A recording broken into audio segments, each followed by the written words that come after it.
Seal মাইরা দিছি তো আমার শাশুড়িরে। হ্যাঁ শাশুড়িরে আপনি শাশুড়িরে সিল মারলেন কিভাবে? মারছেন তো বউকে।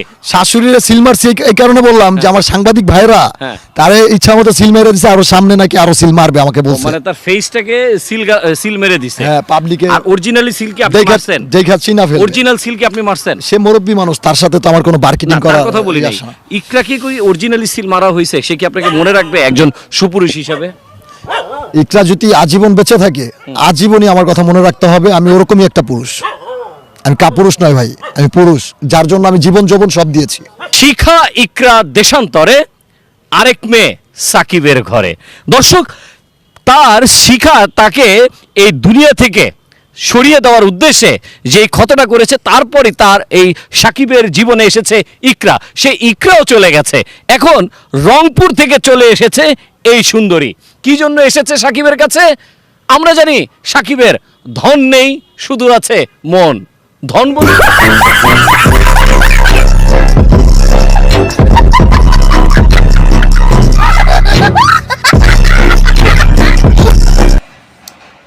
জুনিয়র সাকিব ভাই, শুনেন আমার কথাগুলা মনোযোগ দিয়ে শুনেন। তুমি যে বিয়ে করছো ইকরাকে, ইকরা কি তোমার সাথে থাকবে ভাই? থাকবে না। সে আসছে তোমার কাছে শুধু একটাই কারণটা হলো সে তোমার সাথে টিকটক করবে, টিকটক করে ভাইরাল হইব, ভাইরাল হয়ে যাবে গা। কারণ তোমার কাছে থেকে কি পাইব ভাই? 8 ইঞ্চির টুনটুনি 6 ইঞ্চির শিখা কেটে নিয়ে গেছে গা। 2 ইঞ্চির টুনটুনি দিয়ে কি ওই ইকরার কোনো মনের স্বাদ মিটবে বলো? মিটতো না। আর তোমার সাথে ওই সারা বাংলাদেশের মেয়ে বলে পাগল তোমার সাথে টিকটক করার জন্য, বলে তোমার বিয়ে করবে, তোমাকে ভালোবাসে, এসব মিথ্যে। আমি মনে করি মিথ্যে, বুঝছো?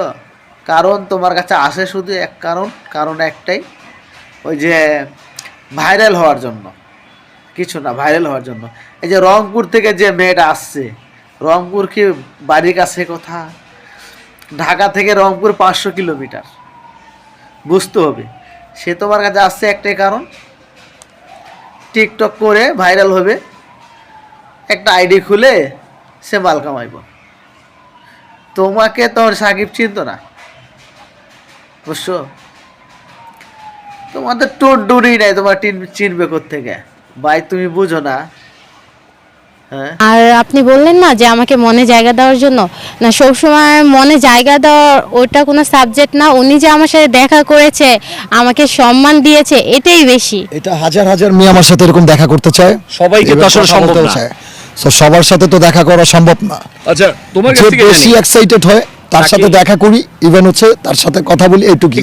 মানে যদি তাকে এক কাপ চা খাওয়াইতে পারি, এটা অনেক কিছু। কারণ আমি মনে কষ্ট না পাই। আমাকে দেখে অনেকেই ইন্সপায়ার হয়ে, অনেকেই হচ্ছে অ্যাক্টিং করতে চায়, অনেকে এটা করতে চায়, সেটা করতে চায়। সবাইকে নিয়ে তো আর কাজ করা যায় না। তাই কি করে ইকরার মতো, শিখার মতো এরকম হচ্ছে প্রেমের প্রস্তাব দেয়, দিয়ে হচ্ছে ফিটিং এ ফেলে, বা তারা একটা পর্যায়ে চলে আসে, তার ভাইরাল হয়ে যাওয়ার পর সাকিবকে আর দরকার পড়ে না। আচ্ছা, আমি একটু তোমার কাছে প্রশ্ন করি, এত বছর তার ইন্টারভিউ কেন নিল না মানুষ? সে তো ভাইরাল না, তো আপনার মাধ্যমেই তো চিনছি আমরা। সাকিবের নাম বেচা মানুষের কাছে এখন সেলিব্রিটি দাবি করতেছে। আচ্ছা, বলতেছে আমরা ভাইরাল। আচ্ছা, আমি একটু ওর কাছে যাই, যে আসলে কি গুণ দেখে আপনি চলে আসলেন এর কাছে? গুণ দেখে বলতে, এনাকে আমার ভালো লাগতো, তো বাট ভালো লাগার পর এসেছি এখানে। আসার পর ওনার সাথে কথা বলে বুঝতে পারলাম আসলে ইনি অনেক ভালো একজন মানুষ। আচ্ছা, আপনি কি বিয়ে করতে চান? মানে আমার নামে তো অনেক বদনাম করছে, সোশ্যাল মিডিয়াতে আমাকে নেশা করে বলেছে, তারপর ওনার অনেক প্রবলেম আছে। আর আপনি কি ওনাকে বিয়ে করতে চান? আগে এটা বলেন, যদি বিয়ে করতে চায় সাকিব। বিয়ে তো আর মুখের কথা না, যে উনি যদি চায়, আমি বলেছি উনি যদি চায়, আপনি কি বিয়ে করবেন? হ্যাঁ, অবশ্যই। মা হতে পারবেন? আসলে কি ভালোবাসার কাছে না কোনো কিছু, মানে কি বলবো। আচ্ছা, আমরা এই প্রসঙ্গটা শুনেছি যে আপনার যে ইকরা ছিল, ও মা হতে পারবে না। ধরেন আপনার স্ত্রী ও হলো, বা আরেকজন তো হবে, সাকিব একা থাকবে না।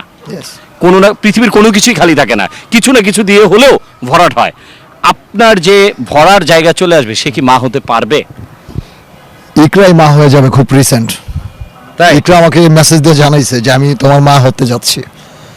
হায় হায় দর্শক, আমরা জানি এই সাকিবের কিছুই নেই। আপনাদের কাছে ইকরা বলে যে আপনার মানে তাকে আমি জোর করে আনছি, জোর করে বিয়ে করেছি, এবং হচ্ছে তার সাথে মানে আমি বাবা হওয়ার কোনো যোগ্যতা আমার রাখেন না। নাই। হ্যাঁ, সো সেই মানুষটাই আবার আমাকে মেসেজ দিয়ে বলে যে আমি সরি, আমি মরে যাচ্ছি ডিপ্রেশনে, আমার মা আমাকে মারধর করে আমাকে বলাইতেছে তোমার নামে ইন্টারভিউ না দিলে আমাকে অনেক টর্চার করতেছে।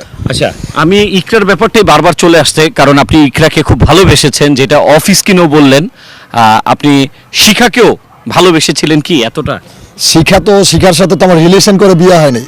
শিখার সাথে তো শিখা আমাকে কাজে ডাকছে, কাজে ডেকে আমাকে মারধর করে আটকায় আমাকে হচ্ছে কাবিন নামা Blackmail করছে। করছে। হ্যাঁ, এটা সবাই জানে। আমি এটার জন্য সুইসাইড করতেও গেছিলাম অনেক। আচ্ছা। মানে প্রেস ক্লাবে কাপড় পরে আন্দোলন করছিলাম যে এরকম একটা কালনাগিনী এবং বড় বড় সন্তান নিয়ে আমাকে হচ্ছে ব্ল্যাকমেল করছে। আচ্ছা, ওর ব্যাপারটা যে বললেন, ও কিন্তু কিছুক্ষণ আগেও বলেছে যে সাকিব যদি আমাকে বিয়ে না করে আমি মরে যাব। কিভাবে ওকে ম্যানেজ করলেন? কি এটা আমি বলছে? শুনি নাই তো। আমাকে বলছে যে ভাইয়া আমি আসছি রাতে, ও যদি আমাকে বিয়ে না করে আমি মরে যাব, আমি তাকে ভালোবাসি। আপনি তাকে কি এখন কি সে এটা বললে কি আমার বিয়ে করতে হবে ভাই? মানে কিভাবে ম্যানেজ করলেন আপনি তাকে? মানে কি বুঝিয়েছেন? এই মানে কোন গুণে তাকে আপনি এটা ম্যানেজ করলেন? আমার মতো হাজারো ছেলে আছে যারা বিয়ে করার জন্য ওকে ইচ্ছুক। আচ্ছা। তাদের সাথে যেন আমার বিয়েটা হয়ে যায়, আমি দোয়া করি। মানে এই বলেই তাকে ম্যানেজ করেছেন। এটাই। আপনি কি এতে খুশি? খুশি বলতে বিয়ে তো করতেই হবে, তাই না? আচ্ছা। কিন্তু সাকিব যেহেতু রাজি হয়নি, তাহলে এখানে তো আর কিছু করার নেই। জোর করে তো কোনো কিছু সম্ভব শোনো, না। আমি একটা কথা বলি ভাই, হ্যাঁ।